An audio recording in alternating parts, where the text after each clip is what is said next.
Hold on to it, wallow in it, make the most of it, and do everything you can to fix it in your memory so you can revisit it in the future. Good morning. What is bliss? According to the dictionary, it's intense happiness. Now, in my experience, intense emotions last for a fairly brief time. So I call my experience with bliss my bliss moments.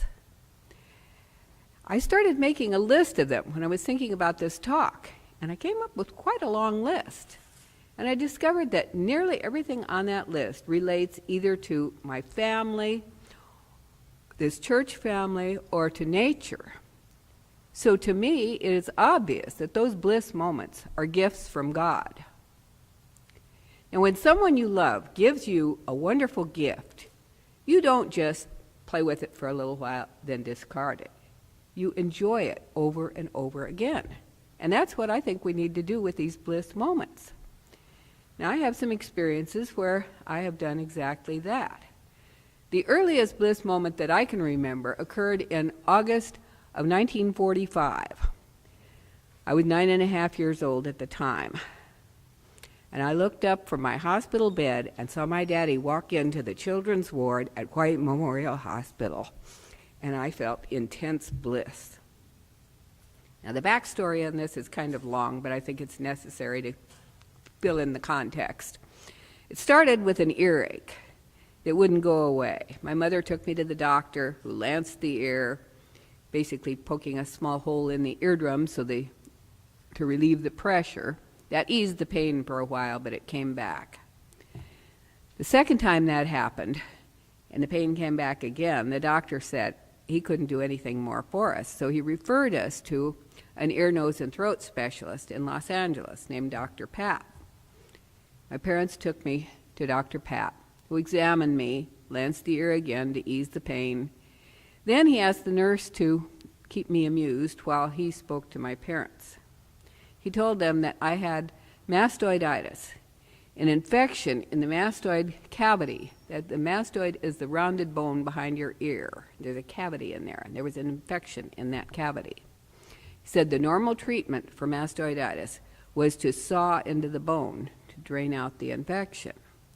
However, the swelling was so bad that probably the pressure of the saw on that bone would cause the inner layer of bone to burst, sending infection and shards of bone into my brain.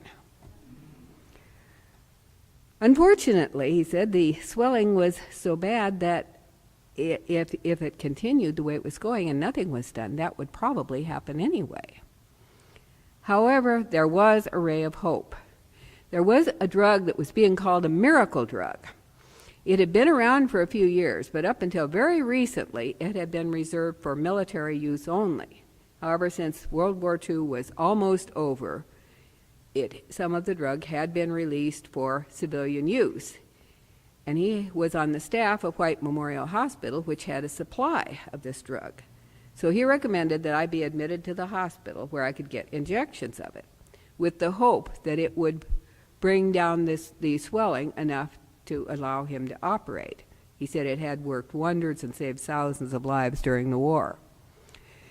So I went into White Memorial Hospital. I spent a week there, getting a penicillin shot every 3 hours. Now back then, hospitals were rather different from the way they are now. For one thing, if you were a patient, especially if you were a child, you stayed in your bed. I remember one time when there were no nurses around, I got very daring and actually sneaked out of bed to go into the restroom. I was lucky I didn't get caught. But you spent 24 hours a day in your bed. Not only that, visiting hours in the children's ward were from 2 to 3 in the afternoon. Actually, the whole hospital had those hours. Adults also had visitors from 7 to 8, but that was considered too late for children. It might get them to round up so they wouldn't sleep. So every day for that week, my mother, who was 4 months pregnant at the time, left my 6-year-old brother with a neighbor, Walked 2 blocks to the bus stop, took a bus to the end of the line where she caught a streetcar to downtown LA to visit me, to spend that 1 hour with me every day. The rest of the time, I was on my own. Not only did we have to stay in their beds, the children's ward consisted of one long room with beds, a single row of beds. I was on the very end. There were partitions between the bed. I think I spoke to the girl next to me once during the time we were there. It was very isolated. I was fortunate in that I was next to the window. And once there was actually a medical evacuation, which we heard about ahead of time. So I was able to see the helicopter come in to land on the roof of the hospital.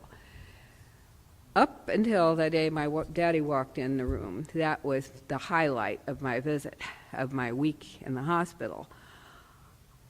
Now, as I say, visiting hours were 2 to 3. My dad worked, he had very few days off at the time, and there was no such thing as medical insurance back then. So he couldn't afford to take time off to come see me.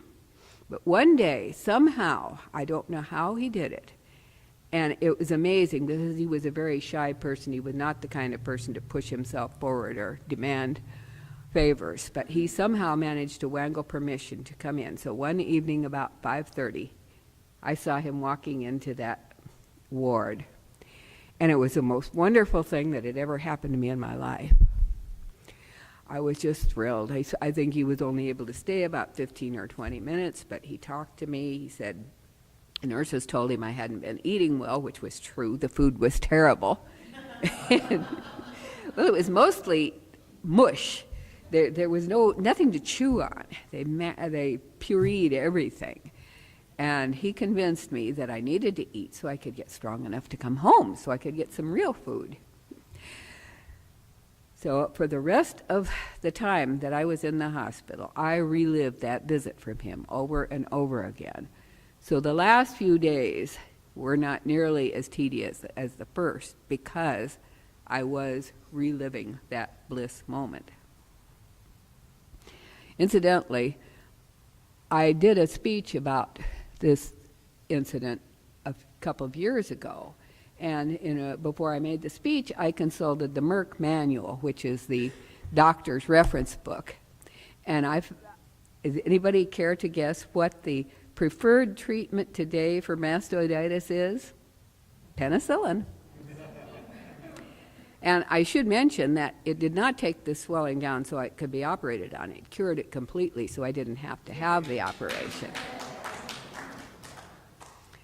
Some of my other bliss moments have taken place in Australia. I was able to get pictures of 2 of them, which are over there. One was the first time I held a koala. Now that brought back a couple of other bliss moments because it reminded me very strongly of when I first held my babies. It was such a special thing. And the other one was very fortunate for me. It was, I had signed up for a tour of an outback cattle station, which they call ranches in Australia. They are sometimes millions of acres. They're huge. And when I was picked up for the tour, I found that instead of the tour bus I expected, it was a small van with only a driver in it. He explained that I was the only person who had signed up for that particular tour. But because they were contracted through Gaylord insisted that they make the tour even with only one person. A lot of tour lines will cancel if they don't have enough people. So he took me on this tour of the cattle station, and at one point, we stopped beside the riverbed. It was a dry riverbed, but he had some folding chairs out, and he gave me a cup of coffee, and we just sat there in the shade. It was a very warm spring day. We sat there in the shade of this beautiful red river gum by the side of this absolutely dry riverbed. But the peace and the bliss of that moment stays with me to this day. I was so happy that I remembered that I thought to take a picture of the spot to fix it even more firmly in my mind. And it often nowadays, if I happen to be upset, nervous, or if I have trouble sleeping, I think about those two bliss moments, the holding of the koala and the sitting relaxed by the dry riverbed with the smell of the eucalyptus, the sound of the birds, the feel of the gentle breeze. And it just brings peace and relaxation to me. So I think it might be a good idea for everyone to make a list of your bliss moments. Realize how many of them you have had. And then whenever you're upset or having trouble relaxing or whatever, relive some of those moments. You'd be amazed at what it can do for you.